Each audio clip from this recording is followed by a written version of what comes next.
I don't remember all the nights that I was in the mountains, but I remember that night because of what we went through. And, you go back to the gospel stories. Why do we hear about the storm on the sea? It's because they're not going to forget that story. That was a heck of a story to go through that with Christ coming on the water. So, those are the things that we remember. I think sometimes if life was just like the same all the time, like it wouldn't be worth living and it wouldn't be any fun and we wouldn't have any memories. It's oftentimes those highs and those lows that we remember most.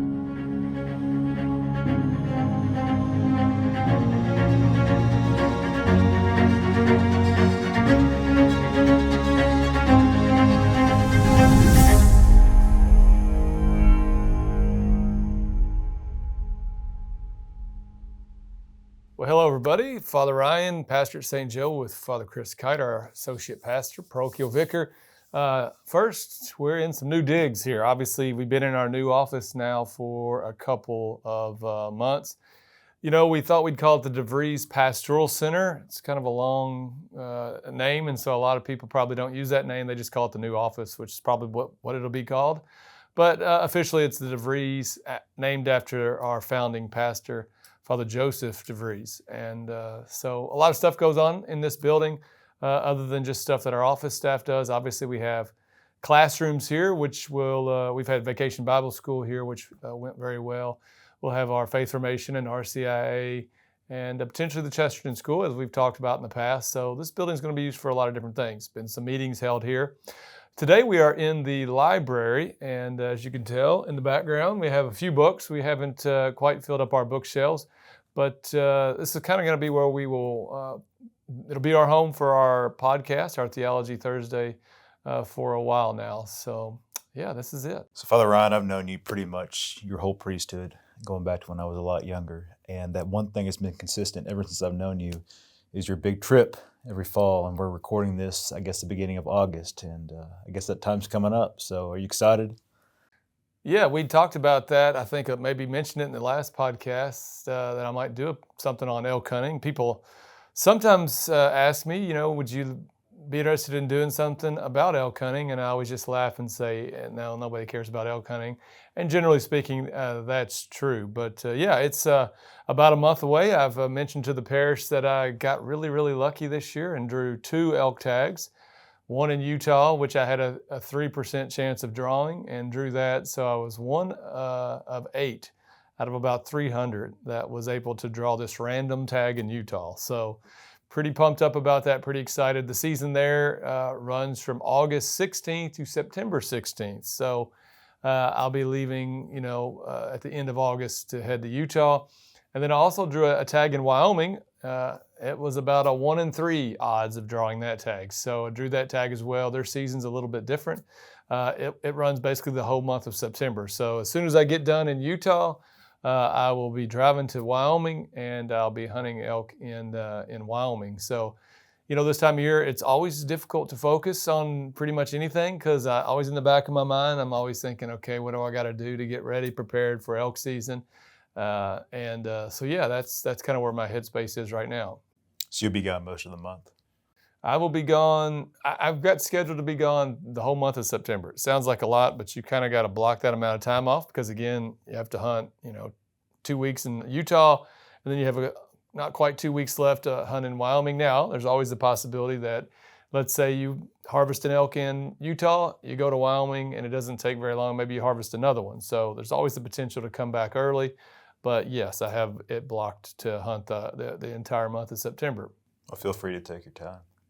Yeah, he's going to be wore out. So, I always remember Father Corey was usually glad that I came back. I usually have gone 2 to 3 weeks to go elk hunting, and St. Joe here is a pretty busy place. So when you're by yourself, it keeps you hopping. So he's going to work a little extra that month, but it's part of being an associate pastor sometimes. It'll be nice to have the house to myself for a while. That'll be good. And yeah. So we'll see. I'm sure it'll be not quiet, but I'm sure everything will run smoothly. We've got a good staff here, so things just tend to get done around here. That's what I like about St. Joe's a lot, is that, people just kind of step in and do things, and you don't always notice it, but you just, when it's not done, you notice it, but most of the time people are just taking care of things, and it's great. So I'm not too worried about that at all. But you better come home with a couple of elk. We'll see. So what got you into elk hunting originally? Yeah, so it's hard to just get into elk hunting, especially back when I started when I was 21. So that was a while ago, 27 years ago. But as a kid, I always remember kind of like playing the role of Mary Magdalene and being at the feet of Jesus and just sitting there and listening to my grandfather. My grandfather always told stories of elk hunting out west. And then, of course, my Uncle Denny, was always an elk hunter, and I always loved listening to his stories.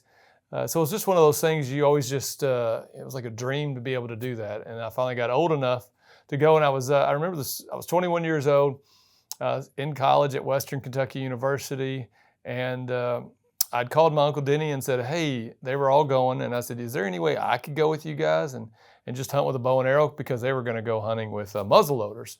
And they said, sure, you can go, because back then you could just get a tag, out there when you at the supermarket or a Walmart.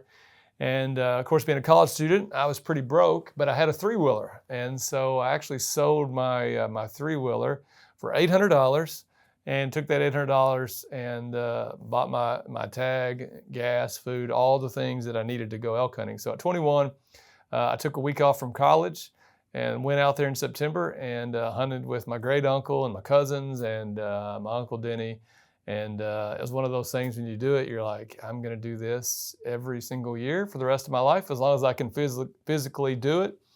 And other than seminary, of course, seminary generally doesn't let you off in September. I was going to ask about that. I have been elk hunting in the fall. So that's kind of where it came from. I always tell people, God's given us all sorts of different gifts and talents, and sort of who we come from and where we come from, and just hunting's always just been in my genetic code. It's just been something. First time I've ever done it, whether it was deer hunting or elk hunting, it's just like, I love this. I love being in nature. I love being in creation. I love seeing the mountains. I always use, it gives me so many great analogies. So people always will come to you in terms of the spiritual life, and they'll say, I don't feel like God, God's a part of my life. Like I had that feeling, I felt God's presence, and then they say, I don't feel it anymore. Like it's gone. And so and many times in their mind, they'll think, well, I guess either, God doesn't care about me, or God doesn't love me, or maybe God's off busy doing something else. I don't know. And a good analogy is my mountain analogy, which is what I use. And I say, God, oftentimes will attract us in many ways. So like, I see the mountains off in the distance, and I'm like, man, those are awesome. Those are beautiful. And you get these emotions, and you're like, I want to go. But then you get in the mountains, because I want to get up there, and I want to hike, and I want to run around, and I want to see what's in there. I want to climb the mountains. And then you realize that it's not easy to be in the mountains. The mountains are steep. There's a lot of rocks. It can be hot. There's storms that come out of nowhere. So all these different things happen when you get in the mountains. And so you start to become a part of it. So God oftentimes will use those, those feelings and stuff. He'll give us those feelings to sort of bring about this attraction. And you're like, I want to know more. Like, I want to know more about God. And so then God sort of takes that away from us and says, now it's time to enter into my life. And when you enter into Christ's life, enter into God's life, that's when you start to see, that, okay, you got to carry a cross every once in a while. There are storms in your life. It's going to be hard to climb. It's going to be steep. It's not going to be easy. But these are the things at the end of the day, when you come back or you get done, or, you're done with this journey, you look back and you're going to say, that was awesome. Because every experience that I've ever had, and usually, in the mountains, it's always been the difficult ones, whether, me and a friend got stuck in a thunderstorm all night, one night, way off, not in our main base camp, but off in a spike camp. Spike camp's like a couple miles into like a wilderness area, and we got stuck in this storm. And, it was scary. There's lightning and thunder. Our tent got saturated. Water's getting in. It's again cold. It's not like 70 degrees. It's like in the 40s that night. So, we had to withstand that night. And then the next morning, you try to dry out. I remember again, my uncle coming down the trail to check us out because he was worried about us.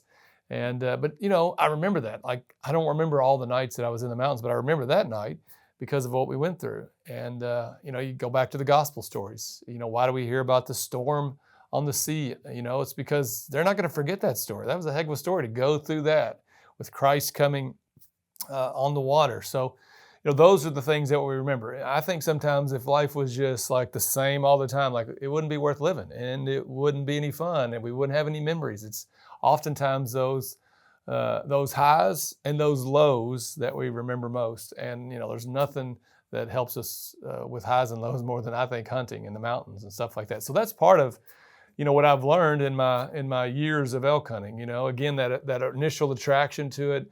But from there, I've just learned so much and so much about God. I always tell people too that when you're out there, you always want to, you're ready to come back at some point, obviously. But again, it gives you an appreciation for your vocation.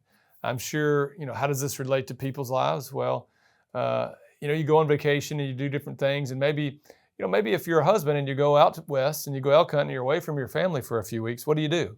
Well, you start to miss your wife. You start to miss your kids because that's your vocation. That's who you're called to. That's your life. That's what it's all about. You're called to give your life to that. And so elk hunting for me is no different. After, a month's going to be difficult. I know probably after about 2 weeks, 3 weeks, I'll be like, okay, I'm ready to get back to the parish. I'm ready to get back to I always say to myself, I'm ready to get back to my altar. Because as a priest, that's one of your primary jobs is the altar and to bring about the Eucharist for the people. And so you start to miss that more than anything. And so, because that's what you're called to, and that's your vocation. So again, it renews your spirituality. It renews your commitment to your vocation, to the priesthood, because, you're elk hunting. You're not doing necessarily, you're getting a break, which you need to be refreshed. But again, it renews that this isn't what you're called to do. You're called to be a priest. Get back to that altar. There's something to be said, I think, about the way you described that your own, because you're taking your vacation time, and as priests, we're allotted, like 4 weeks a year? And then the church asks us to take retreats every single year. And when most people take a vacation, they tend to go somewhere like Vegas or New York or a big city or the beach. And I always hear of two extremes when people talk about vacation.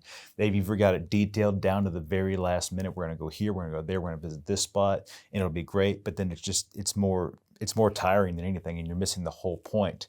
And then on the other extreme, you have people that say, I'm just going to rest the whole time. I'm going to do nothing but sleep. And what I'm seeing or hearing what you're saying is that, no, I think our vacationing, our retreat time, our prayer should be that really of the spiritual life. And it's part of the pilgrimage towards everlasting life is, what does it mean to actually rest? And I think our rest should be found in really just spending time gazing upon the grandeur of what God has given us and the blessings. And, there is something to be said, okay, you go somewhere, but you want to come back home and, to be at one with who you are. But it's always good to be reminded of that ultimate destiny of eternal life. And that's what, these trips for you seem to certainly symbolize. Yeah, I think early in your priesthood, you get a day off and you want to go play, you want to go do something, you want to play golf or go whatever. You got all kinds of things you want to do. And I remember when I was in seminary at St. Meinrad, there was a priest that would always come and he would take his days off at St. Meinrad. And I was always like, why would you want to do that? Because, it's like you're in the sort of church world space all the time, 6 days a week. So why on your one day would you want to go to St. Meinrad? And now, being a priest for 14 years, starting my 14th year, I sort of understand it. It's like you need that spiritual renewal. He would come, he would celebrate Mass or celebrate Mass with the seminarians, but again, he's not celebrating the Mass, right? He's not responsible for the Mass. So there's a renewal in that. There's, you can relax, you can listen to a homily instead of have to give a homily. So I see now just the importance of being renewed spiritually, not necessarily always trying to just, be busy, as you say, and just do stuff, or totally just to physically sleep and just like throw the day away, but to be renewed spiritually. So I've started to understand that in the last few years more and more. Again, I like to take my days off and go to Southern Illinois or go to where I deer hunt, not necessarily to just do some work on the farm or whatever, but again, you get away. There's not a lot of stuff to worry about. You can kind of be renewed spiritually. Get out there and drive a tractor, do some bush hogging, and there's just something to that renews your spirit. And it's always been a part of my spirituality. The outdoors has always been a part of that. So if I can get out, see some trees, see some greenery, that always renews my spirit. So I love that. So.